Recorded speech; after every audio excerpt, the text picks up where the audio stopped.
Well, thank you. Prayer is really what a lot of what we're looking at today overall, but it's another word too that we'll get at that also begins with the letters PR, and not just public relations. So we'll get about that in a minute. And what I'd like to do is share the reading with you this morning. I'll let you read from up here, and I'm going to read from so I can get so much better. So Jesus told, and I have a little bit different version, but it says the same thing. This is from Luke 18. Jesus told his next story, his parable, to some who were complacently pleased with themselves over their moral performance and looked down their noses at the common people. Two men went up to the temple to pray, one a Pharisee, the other a tax man.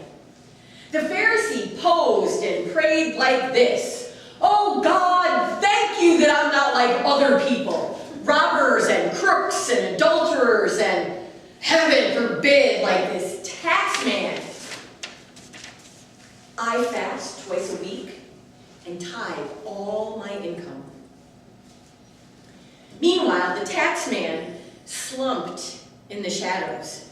His face in his hands, not daring to look up, he said, "God, give me mercy. Forgive me, a sinner." Jesus commented, "This tax man, not the other, went home made right with God. If you walk around with your nose in the air, you're going to end up flat on your face.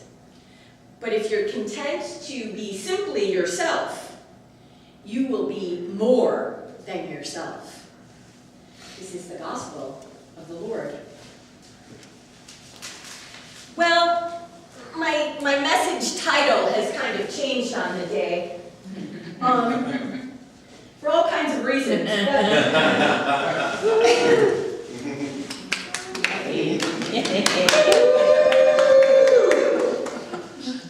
Okay, we're all filled with a lot of pride here. Hopefully it's not to just make ourselves right. Hopefully we're not looking too much down on Sox fans or Indian fans or anybody else for that matter. But it's easy to do, right? Waited a long time, right? And we are not humble today. Well, and that begs a very important question from the text as well as from who we are as God's people. What does it mean to be humble? And what does it mean to be, in this particular case, involved in the process of comparison?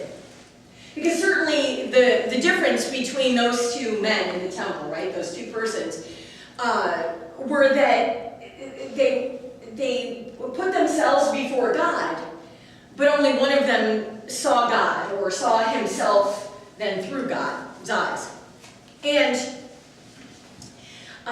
it's an important question to ask ourselves whether we're proud for ourselves or proud for others, because I think there's a big difference. And I think the point or moral of this story is it really helps us look in the right places. It helps us really focus on what is important. And in this case, Jesus is really pointing us back to God and pointing us to where our salvation is found, where our hope is found.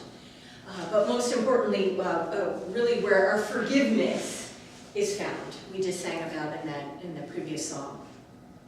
So we have these two people, a Pharisee and a publican, not a Republican, but a publican, which it means tax collector, somebody who collects the money. And both of them were really not very liked by their community. Now, it's funny because the community around Jesus had been kind of had a light shine on those Pharisees, and so they were kind of suspect. But in their day and time, they were righteous people. They worked very hard to follow the law and do what God asked of them.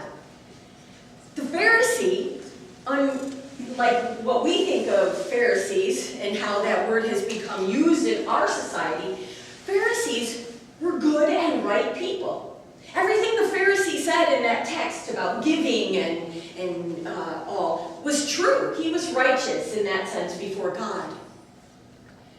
But then the other man, the tax collector, he was not liked by his community because he essentially was a traitor to his community. He was working for Rome. And Rome, the power that be, the corrupt government that took people's money and essentially didn't give anything back, did not help the citizenry. And the tax collector was a part of that system. That sounds familiar to us today too, doesn't it? Corrupt governments and systems and people taking money from us. And it's easy to point fingers in directions of people like that. But it's that man, that person, that tax collector, that IRS guy that Jesus said was right, was justified before God. And here is where it comes to that PR word, that word pride. That word that many of us feel today in relation to sports teams and whatnot. Filled up, proud, looking at accomplishments in a way that we want to hold it up. Now, none of that in and of itself is bad, but where it becomes problem for us as people of God is when we start comparing and contrasting, looking down at other people to put ourselves up, looking at other people by perhaps what they wear, who they vote for or not vote for, where they come from, what work they do or don't do, what it is that we as human beings find very easy to do, to judge others, to find things to pull out that separate us as people. Anytime we start to draw lines and put people on one side or the other, ourselves on one side or the other, we are really in the same category with this Pharisee we hear about this morning, whom Jesus said is not made right before God. Jesus is pointing us to the fact that anytime we begin those comparisons, we are equating ourselves with God. And that is not pleasing to God. And so we're called upon today and each day of our lives to ask ourselves, what and who am I? And how am I in relation to God and others? And can I begin to look at others as God looks at them? Can I see that we are all only made righteous by God? That we have no place or point to make ourselves above someone else. That we are all on the same page. And I usually don't like to get political other than a semi-sarcastic way, but on my Facebook page this past week, I had found this, to me, a very interesting piece that said, 50 people that Jesus says it's okay to hate. And I thought, what? So, of course, I had to click on this because I'm like, I don't know what Bible somebody's reading here, and I wanted to find out. Well, you open it up, and there it is, 1 through 50, a long list, totally blank. Totally blank. And we are not to hate anyone, right? Well, I must confess that I also did have somebody who is a friend of mine who really made me pull back because they commented that, well, what about this particular small group of people that the person said, well, I think we could agree that they would be people that could be hated. I was stunned because I think, again, today the lesson speaks to just this point that we are not to put ourselves above others. We are not to hate, to create division in our communities, in our families, in our world.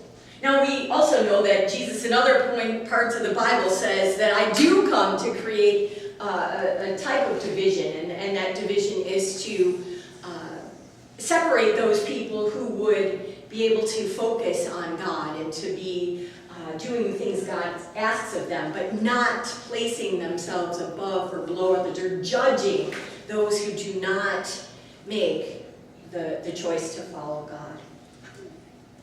So I think I encourage all of us, as we wear our blue, or those of you who will wear your blue, because I don't always want to assume that everyone cares or is interested as others are.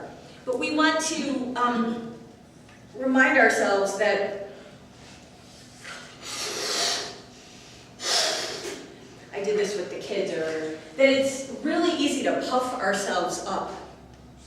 And every time we puff ourselves up, what happens to a balloon the more and more you blow it up and let the air out? It's gonna, like this one does, have a hole in it. And then all the air gets let out. And like our text said, we're gonna fall on our face. So I encourage us to not compare ourselves, but let us be lifted up, to be made full and rich and whole by God, by God's grace, by God's love, by God's forgiveness, by the very fact that God has taken us through the waters of baptism and has lifted us out and claimed us and called us his children. He calls us to that unity in our baptism, to that unity in the supper that we share and that we are all invited to in a few moments. He calls us to be united, no matter what our day-to-day differences that we might call out for ourselves might be. He reminds us continually that we are loved and that we are one in Jesus Christ. And to that, we can definitely say we all are winners. Amen. Come on, Brandon. Stand up.